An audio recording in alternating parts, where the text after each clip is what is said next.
of the far right's policies and rhetoric is now being adopted by mainstream parties. What evidence is there that policies have been passed by mainstream parties that are anti-Muslim?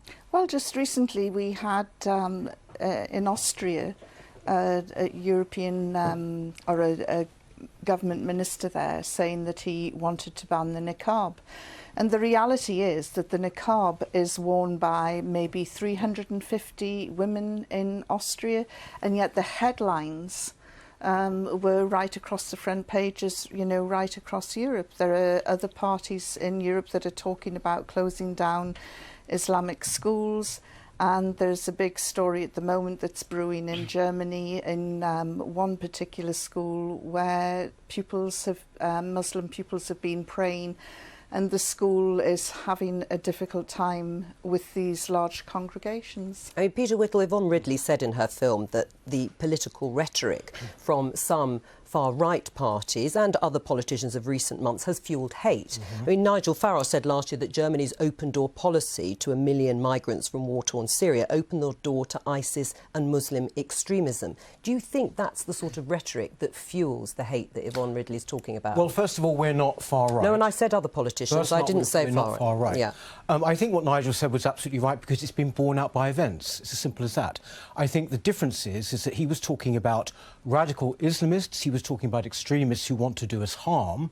He therefore was not, if you like, opening it out to a general attack on Muslims. Of course he wasn't doing that. Right. Do you accept that there is a difference between talking about ISIS and Islamic extremism than mainstream, ordinary Muslim families? I think that sometimes politicians from all parties can be extremely vocal about Islam and Muslims in a negative way, and you get cases that I talked about where a pregnant woman in Milton Keynes was kicked in the stomach. Look, but that's an anecdotal incident. No, it actually happened. Yes, I know, but look, nobody is... babies. Another girl was stabbed to death. These happen because politicians say things and they trigger idiots out there who are listening to them. Now, I know you can't legislate for idiots, but, you know, with the rhetoric, if it can just be toned down and said in a thoughtful, less hateful way. No, it's not being said in a hateful way, Yvonne. I mean, the incidents you mentioned are terrible. Nobody is going to defend incidents like that. I think what we've seen, though, recently is a kind of narrative of a rise in hate crimes, which, if you look at the statistics, does absolutely look right on paper.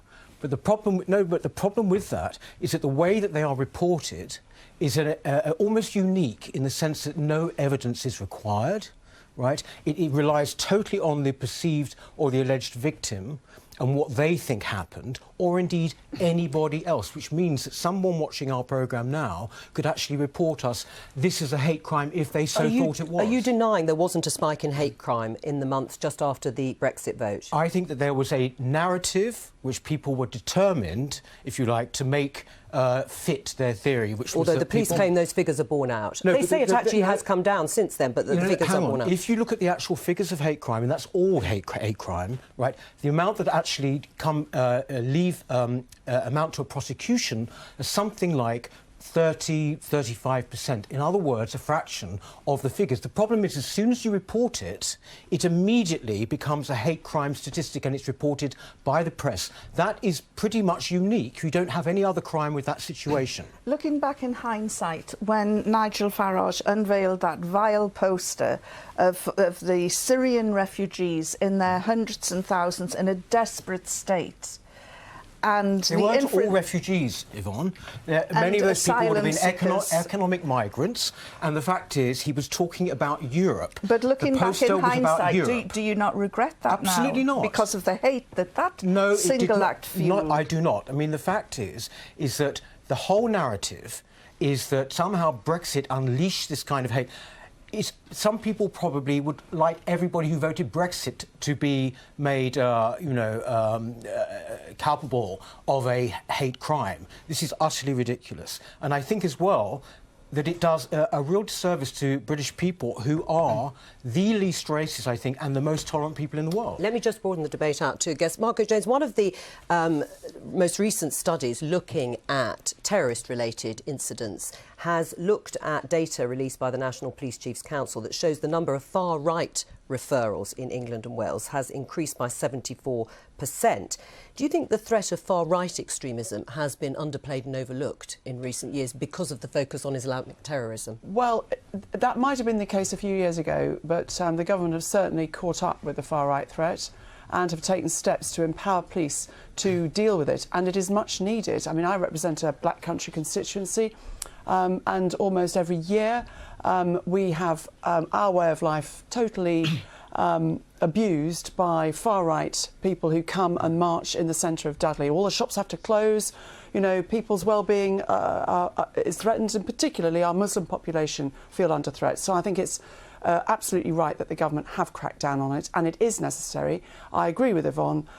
There has been a rise in hate crime, and it needs to be dealt with very effectively, and that's just what we're doing. There's been a rise in reporting. Right. This is a narrative which you're just simply accepting. No, I'm not accepting it, actually. I represent a constituency, and a part of a wider area. I can see it, and I have individual reports. I also would argue with the point with you based on the fact that the hate crime that goes unreported. I have people come to me to talk about instances. They don't want to go to the police. So I don't really agree with the premise of your argument. Look, I'll come back to you. Yeah. But in terms of the spike in hate crime that happened in the aftermath of Brexit, much of that was directed at Eastern Europeans rather than Muslims in this country.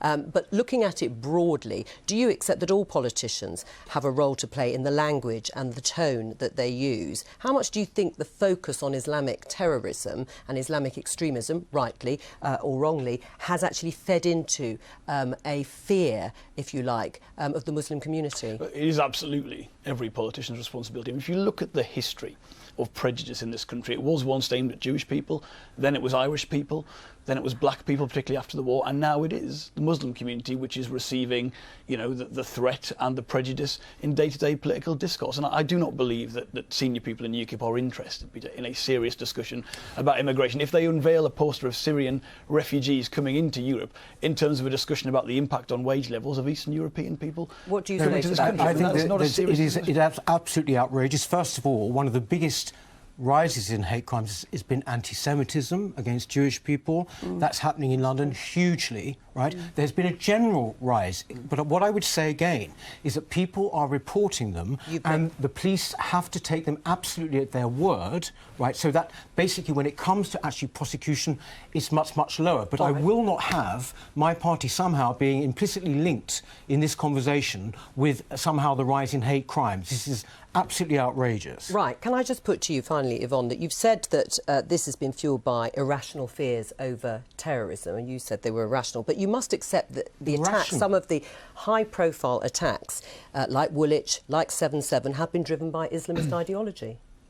Yes, I can understand where some of the fear is coming from. So is it irrational? Well, having lived in London for 20-odd years and seen the and experienced the Irish troubles and the Irish situation, the fears towards Muslims is irrational. You know, we went in this country through more than 30 years of so-called Irish troubles. But on the relationship of those attacks, you said you can understand why people feel worried. Well, yes, because you just look at the newsstands and the headlines and the words from the politicians. Whip up fear and hatred. Yvonne, this is an alternate reality you're in. You didn't actually deny, you didn't actually say that, yes, those attacks were down to a form of Islamist ideology. You didn't accept that. I think that speaks volumes, actually. Lee Rigby was killed. I live in Woolwich. He was killed about 600 yards from where I live. 7/7 bombers. It was done in the name of Islam. You might say wrongly or whatever, but it was an Islamist ideology. You're actually seemingly, apparently, denying that. Peter Whittle, I'm going to have to end it there. I'm not in denial at all at that, and I would totally refute what you say. But, you know, we had more than 30 years of Irish terrorism and dealt with it in a calm and rational way, and not the hysteria that UKIP brings up.